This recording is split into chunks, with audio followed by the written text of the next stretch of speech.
C'est une des écrivaines les plus célèbres de la planète. Son livre, La servante écarlate, écrit en 1985, s'est vendu à plus de 8 millions d'exemplaires. Une mise en garde contre les dérives autoritaires dont on a tiré une série culte à la télévision. L'histoire se déroule aux États-Unis où des fanatiques religieux ont pris le pouvoir et traitent les femmes comme des esclaves sexuelles qui sont forcées de procréer. On les voit d'ailleurs un peu partout maintenant, ces servantes écarlates. Elles sont devenues des symboles de résistance aux États-Unis, mais aussi ailleurs dans le monde. Margaret Atwood nous revient aujourd'hui avec un nouveau livre, Questions brûlantes, qui regroupe 20 ans de chroniques, de textes, de conférences, où elle commente l'actualité, des menaces à la démocratie, à la crise climatique. Je me suis entretenue avec elle. Madame Atwood parle bien le français, mais elle préférait nous répondre en anglais. Madame Atwood, bonjour. Merci beaucoup d'être là. C'est un plaisir de vous avoir avec nous ce matin. Merci beaucoup. Madame Atwood, dans votre nouveau livre, Questions brûlantes, vous couvrez la période de 2004 à 2021. On est en 2022. Alors, quelle est, selon vous, la question la plus pressante aujourd'hui auquel le monde fait face? So the most burning question right now is a question that has been with us for some decades, and that would be the problems caused by climate change. But our more immediate questions have to do with the COVID crisis, with the destabilization that caused in societies, with the rise of totalitarianisms or those inclinations in certain countries, and with the consequent rolling back of rights, particularly women's rights. And of course, in the immediate foreground, the war in Ukraine. Pour vous, c'est vraiment une question qui vous inquiète, tout ce qui se passe en Ukraine? Yes, it is for a person of my age. So I was born in 1939 November, which means 2 months after Canada entered World War II. And the thing about being in a war is that you don't know how it's going to turn out. So it creates a lot of anxiety. I grew up knowing people who had escaped. So that had a very big influence on me. You can't talk about the 20th century and leave out World War I and World War II. They were world-shaping events, and you're seeing another such shaping event in Europe right now. On est tous très inquiets pour ce qui va arriver d'ailleurs dans cette région du monde. Dans votre livre, Madame Atwood, vous revenez sur les raisons qui vous ont poussé à écrire ce grand roman, hein, la servante écarlate, au début des années 80. Et je me demandais quel était votre objectif quand vous l'avez écrit. Je suis désolée, tante Lydia.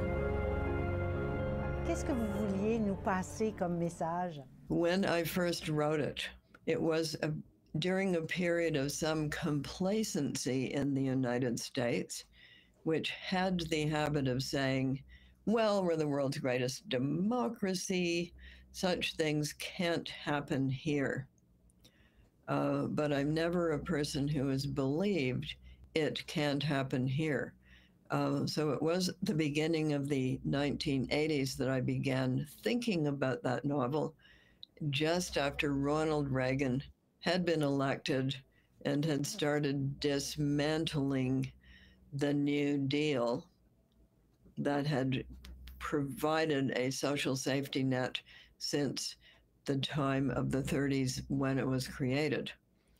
So that was going backwards. The fundamentalist religious right was becoming a political force, and I believe that people will do what they say they're going to do if they get the power to do it. So my question was, If the aim is to shove women back into the home, how will you get them there? How will you make that happen now that they all have jobs and credit cards? So that was one question. The other question was, if the United States were to become a totalitarian dictatorship, what form would that take? It would not take the form of communism. There would not be enough supporters for that. But they had enough foundations for theocracy, because New England began as a theocracy. So the foundations are there. They never really went away. You girls will serve the leaders. À l'époque, on pensait que c'était invraisemblable. Je me souviens de l'avoir lu au début, quand il est sorti, et je me disais, ça peut pas vraiment se passer, quoi. Yes, at the time, people said either, ha ha ha, that will never happen, or in the United States, they said, well, that will never happen. We're a liberal democracy. We will never do that, on the one hand. But other people there said, how long have we got? So people were already anticipating that things could go that way back in the 1980s. Il y a eu cette révocation par la Cour suprême du droit à l'avortement aux États-Unis. Qu'est-ce que vous avez pensé de ce recul? That was predictable. People watching it thought, they're going to try it. It's had an unexpected effect, because as long as it was in place, people could say, oh, things aren't so bad.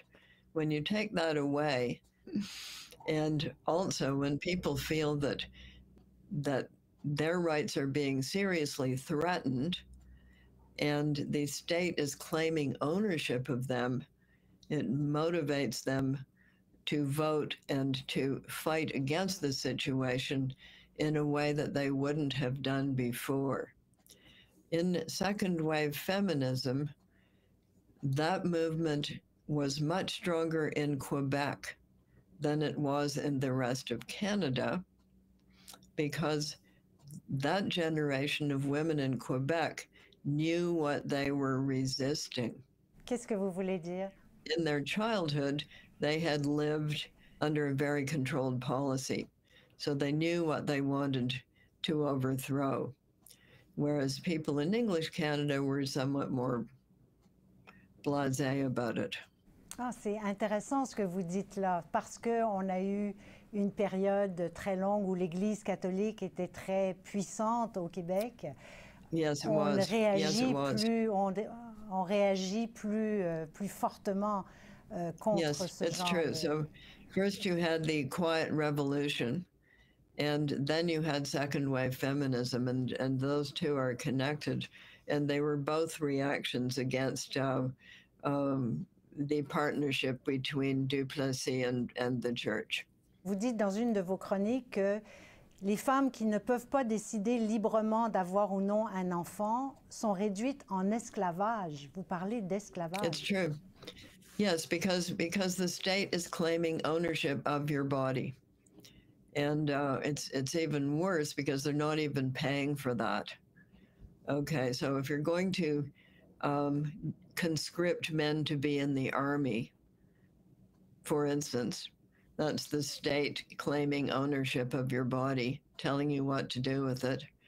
You should have your food, your lodging, your clothing, your equipment, and your medical bills paid for.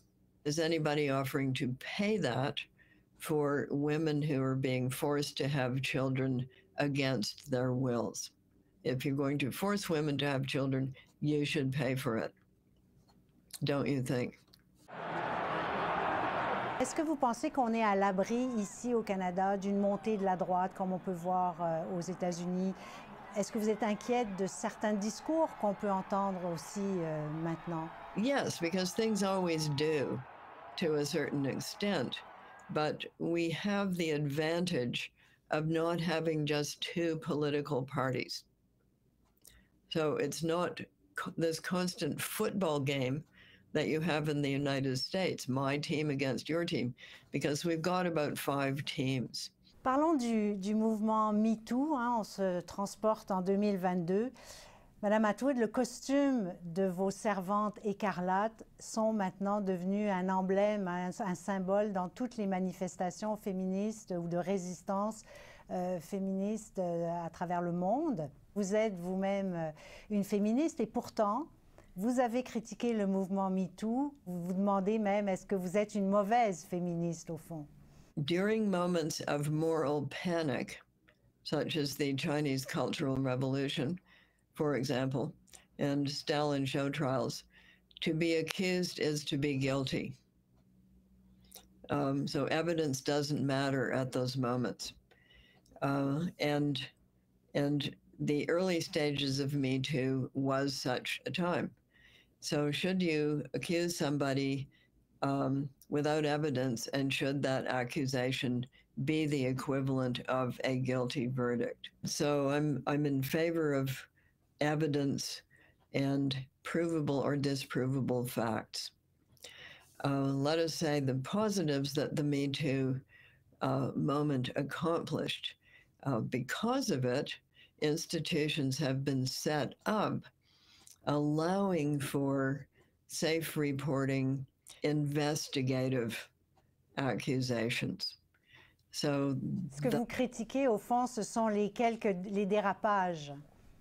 What I'm criticizing is an accusation being the equivalent of a conviction. Est-ce que vous pensez, malgré tout, malgré certains abus, que le mouvement a permis de libérer la parole des femmes et a eu donc un effet très bénéfique pour beaucoup de femmes dans le monde? I think the outcome has been more positive than negative because it has enabled the creation of infrastructure that has made things possible and easier and safer to actually say what happened. Madame Atwood, un mot sur la liberté d'expression parce que vous vous inquiétez aussi du nombre de livres qui sont bannis ou détruits. On vous a même vu dans une vidéo tenter de mettre le feu à un livre qui était imbrûlable, hein, La servante écarlate imbrûlable. Mais à quel point vous pensez que la liberté d'expression est menacée aujourd'hui? Quite a lot. So particularly when there are authoritarian movements on the rise, you will see an increase in book banishments. I don't think we've quite got to book burnings yet, but that's probably next. So they go after the artists because nobody has an army of artists and they're not a voting bloc. They're individuals. They're quite easy to attack. Very few consequences. So artists, writers of all kinds. You saw that in Quebec during the War Measures Act. That censorship movement can happen either on the left or on the right. So right now in the United States, it's the right who happens to be going after certain books, but it's not out of the question that the left can do the same thing. So extremisms of either kind like to censor books. What should you do? Support your local library. En terminant, Madame Atwood, quel message vous auriez pour des femmes plus jeunes en 2022? Well, depends what country I'm talking to. Let us say if I were talking to Iran, I would say they can't kill all of you. But let us also say that it is young women upon whom the future of a society depends. That's why everybody fights over them all the time, because they're so essential. So you're essential, you have a lot of power, use it for good. Oui, j'espère que les femmes en Iran vous entendent parce que c'est elles qui sont vraiment à l'avant de la scène de cette grande révolution qui a l'air d'être en cours en Iran. Exactly. Yes, we are seeing something that is unprecedented, and we are also seeing revolution that is driven by young women but supported by men. And that is, I don't think we've ever seen that before. So it is amazing to watch. And I do hear from people there quite a bit because, of course, for them, The Handmaid's Tale is not a fiction. This is what they tell me. We have been living this. Alors, on va surveiller tous ce qui se passe là-bas en Iran. Madame Atwood, merci beaucoup. C'était vraiment un plaisir de vous parler. Merci infiniment. Et c'était aussi un grand plaisir pour moi. So, bonne chance tout le monde.